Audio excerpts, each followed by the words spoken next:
কখনো কখনো মা হওয়াটা শুধু একটা অনুভূতি না, এটা এক দীর্ঘ প্রতীক্ষা, অসংখ্য অশ্রু আর প্রার্থনার গল্প। এই গল্পটা বৃষ্টি অধিকারীর একটা ছোট্ট স্বপ্ন, শুধু একবার মা ডাকটা শোনার ইচ্ছে। কিন্তু সেই স্বপ্নটা সহজ ছিল না। কলকাতা থেকে খুলনা, যশোর থেকে ঢাকা, অসংখ্য ডাক্তার, কবিরাজ, চিকিৎসা আর আশার গল্প। প্রতিটি দিন ছিল অপেক্ষার, প্রতিটি রাত ছিল অশ্রুভেজা। মন্দিরে গিয়েছেন, মসজিদে মাথা নত করেছেন, মাজার শরীফে কেঁদে কেঁদে বলেছিলেন, হে ঈশ্বর, হে আল্লাহ, আমাকে একটা সন্তান দিন। সময় কেটে গেছে, এভাবে পেরিয়ে গেছে দীর্ঘ 7টি বছর। কিন্তু একদিন সবকিছু বদলে গেল। যখন আল্ট্রাসাউন্ড রিপোর্টে প্রথমবারের মতো পজিটিভ খবরটা এলো, সেই মুহূর্তটাই যেন জীবনের সবচেয়ে বড় আশীর্বাদ ছিল। সেই সময় থেকেই বৃষ্টি অধিকারী তার সবকিছু থামিয়ে দিলেন, পড়ালেখা, এক্সাম, সবকিছু, শুধু একটা স্বপ্নকে বাঁচিয়ে রাখার জন্য, শুধু তো তার ছোট্ট বাবুটাকে এই পৃথিবীতে আনার জন্য।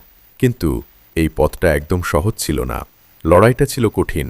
যুদ্ধ করতে হয়েছিল নানান রকম বিপদ আর ঔষধের সাথে। প্রায় প্রতিদিনই তাকে অক্সিজেন নিতে হতো, রোজ ইঞ্জেকশন, স্যালাইন আর নানান রকম সাপ্লিমেন্ট। একটু হাঁটাও ছিল কষ্টের, উঁচু নিচু হওয়া যেত না, এমনকি জোরে কথা বললেও সমস্যার সম্মুখীন হতে হতো। দিনের পর দিন ব্যথা, ভয় আর অজানা শঙ্কা। তারপর একদিন সব অপেক্ষার অবসান হলো। সে এলো, শ্যামাশ্রী। একটা নাম না, একটা অলৌকিক গল্প, একটা জীবনের পূর্ণতা। তার প্রথম স্পর্শ, প্রথম হাসি, প্রথম কান্না, সবকিছুই যেন স্বর্গের মতো মনে হয়েছিল।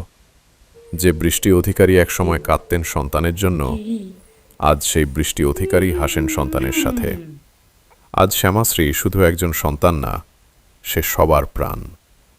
মামার বাড়ির দাদু, দিদা, মামা, মামি, আর সবচেয়ে বেশি তার মা আর বাবার। আজ এই জীবনে শ্যামাশ্রীর মা হিসেবে বৃষ্টি অধিকারী আজ সম্পূর্ণ, আজ পরিপূর্ণ। This is not just a story. This is a miracle of love, faith and sacrifice. আর এই ছোট্ট শ্যামাশ্রী হয়তো একদিন জানবে তার জন্য তার মায়ের এই ত্যাগ আর ভালোবাসার গল্প।